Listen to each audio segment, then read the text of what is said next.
Bonjour chers amis, bienvenue sur la chaîne d'Iluti Investissement, c'est Aurélien. Aujourd'hui, on va évoquer ensemble le fait de savoir si oui ou non vous n'êtes pas trop jeune pour reprendre une entreprise.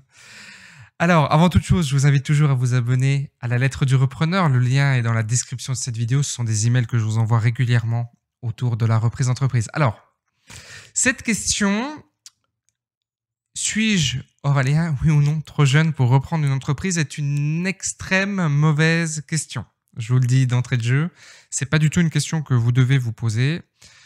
Pourquoi vous ne devez pas vous poser cette question? Parce que c'est une question qui amène une réponse qui est un oui ou un non. On n'est pas sur une question ouverte. Et donc, eh bien, on se ferme le champ des possibles lorsque l'on s'interroge sur le fait de savoir si oui ou non on est trop jeune. Je vais vous donner une question alternative qui devrait vous guider dans votre réflexion, qui est comment faire de mon âge un atout? Comment faire de mon âge un atout? Vous voyez que quand vous vous posez cette question, vous avez des réponses qui sont diamétralement opposées à cette première question qui est, selon moi, encore une fois, une mauvaise question qui amène de mauvaises réponses et donc de mauvais résultats. Je vais introduire ce que je suis en train de vous dire par une série Netflix qui s'appelle Formula One. Je vous invite à regarder Formula One en termes d'entrepreneuriat et de mindset. On apprend énormément de choses et c'est extrêmement intéressant d'un point de vue business et de percevoir tout ça. Et qu'est-ce qu'on apprend dans Formula One? C'est que 50% pardon, des pilotes, 50% des pilotes ont moins de 25 ans. Et oui, alors qu'on pourrait penser qu'il faut beaucoup d'expérience pour conduire une EF1, c'est bien l'inverse qui nous est présenté par là. Mais vous allez peut-être me dire, Aurélien, je ne suis pas pilote de F1, je ne veux pas devenir pilote de F1. Ce que tu me dis, ça ne me sert pas. Eh bien, pensez au digital, par exemple. Vous voyez, dans le digital, il y a beaucoup de savoir et d'expertise et d'aisance que les jeunes ont, que les personnes plus âgées n'ont pas. Quand vous reprenez une entreprise, par exemple, de quelqu'un qui part en retraite, il n'a pas eu tous les réflexes digitaux et il n'a pas digitalisé son entreprise. Et donc, c'est un atout.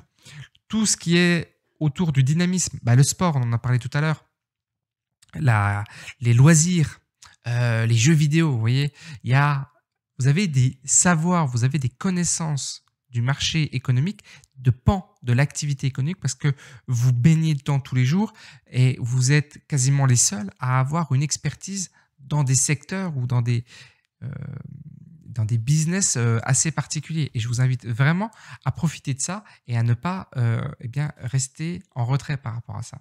Alors, je voudrais passer sur l'ordinateur et je vais vous montrer quelqu'un qui m'inspire beaucoup et qui va vous inspirer beaucoup, qui s'appelle John Henry. Donc, John Henry est un jeune entrepreneur, d'accord, qui est portoricain. Non, il n'est pas portoricain, il est de République dominicaine. Et il est arrivé à New York très, très jeune. Il a créé sa première société très jeune, à 19 ans, un truc comme ça, 18 ans.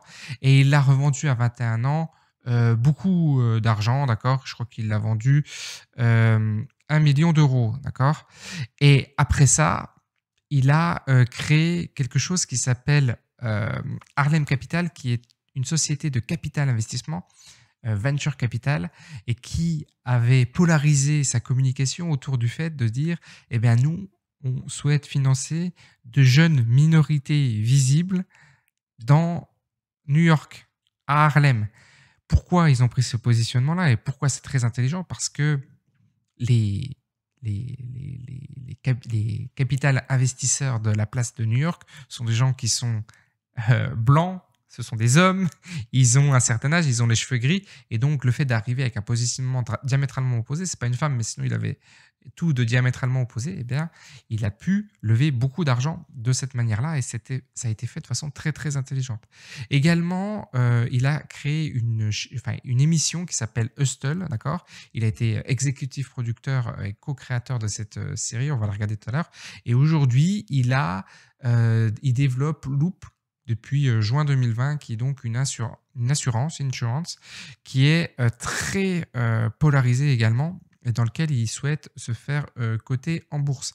Alors, Hustle, c'est la mise en scène de son accompagnement qu'il fait autour d'entrepreneurs de Harlem, et donc qu'il filme. Et sur chaque émission, sur chaque épisode, vous aviez quelqu'un qui était accompagné par rapport à ça, qui recevait un peu son expérience et son expertise et des fois des fonds de sa société d'investissement. Et donc, on le voit véritablement accompagner ça. Je trouve ça très intéressant. Alors, je repasse à la caméra, je reviens ici. Et tout ça pour vous dire quoi? Pour vous dire que votre jeunesse peut être, si vous le décidez, un véritable atout. Maintenant, peut-être que ce que je vous ai dit, ce que je vous ai présenté ne vous a pas convaincu. Ou peut-être que vous avez des réticences qui sont liées à l'âge. Il y a des réticences qui sont liées à l'âge auprès de vos partenaires. Et ça, c'est un fait. Ce n'est pas une croyance. Ce n'est pas quelque chose que vous avez projeté et qui vous revient en vous disant vous êtes trop jeune parce que vous projetez que vous êtes trop jeune, mais c'est véritablement un fait. Auquel cas, dans ce cas qui est quand même assez rare, mais qui peut être présent, je vous invite à vous faire mentorer par un chef d'entreprise plus expérimenté que vous. Vous l'associez au capital de votre entreprise ou vous vous mettez d'accord sur une rémunération qui va être délivrée dans le temps. Mais je vous invite plutôt quand même à penser capital, d'accord? Et vous vous mettez d'accord sur un pourcentage des bénéfices qui va lui être versé. Vous vous mettez d'accord sur un montant, par exemple 50 000 euros. Son expertise est évaluée à 50 000 euros sur 2 ans, par exemple, 2 ou 3 ans, ou plus ou moins. Bref, l'idée, c'est pas les chiffres. L'idée, c'est de penser ça et de vous dire que vous avez la possibilité d'avoir quelqu'un qui soit, par exemple, à 20% dans votre société, à vos côtés, qui va faire des démarches que vous ne pouvez pas faire parce que vous êtes trop jeune et vos partenaires préféreraient avoir quelqu'un qui soit plus expérimenté à vos côtés. Et en plus, vous allez gagner en expertise et en expérience. En conclusion, je veux vous dire qu'il y a toujours une solution.